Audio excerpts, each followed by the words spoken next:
Ce sont de vrais cratères qui parsèment les rues des villes. À Lille, comme ailleurs, à force d'être secoués, les conducteurs n'en ont pas plein le dos, mais on n'en est pas loin. Globalement, c'est plutôt assez bon, sauf dans quelques rues où là, il y aurait besoin peut-être de refaire la voirie. À cause du gel et tout ça, c'est un petit peu galère, mais c'est assez dangereux pour la voiture justement.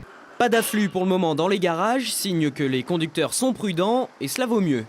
À cause d'un nid de poule, on peut claquer un pneu, une jante, et au garage, ça coûte cher, quoi. Entre 100 et 300 euros, selon le véhicule, quoi.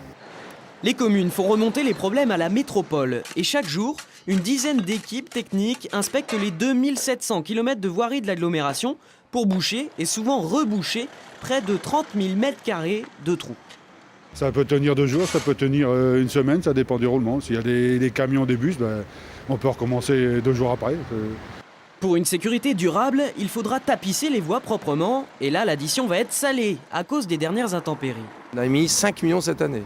Mais malgré ça, avec ce qui vient de se passer, il nous faudrait sans aucun doute remettre 5 millions d'euros supplémentaires dans le budget supplémentaire, ce que j'espère nous pourrons faire. Voilà. Les services du Nord sont à pied d'œuvre également. Et oui, la météo et les poids lourds font aussi des dégâts sur les départementales. Sur les mois de janvier et février, on a consommé 200 tonnes d'enrobé à froid, ce qui est considérable, ça fait à peu près l'équivalent d'une dizaine de SMIC, pour un coût estimé à 400 000 euros. Dans le Pas-de-Calais, ce sont 70 équipes et une enveloppe de 5 millions d'euros qui servent à chasser le nid de poule. La neige et le gel font gonfler puis craquer les chaussées, étape dure dans le porte-monnaie.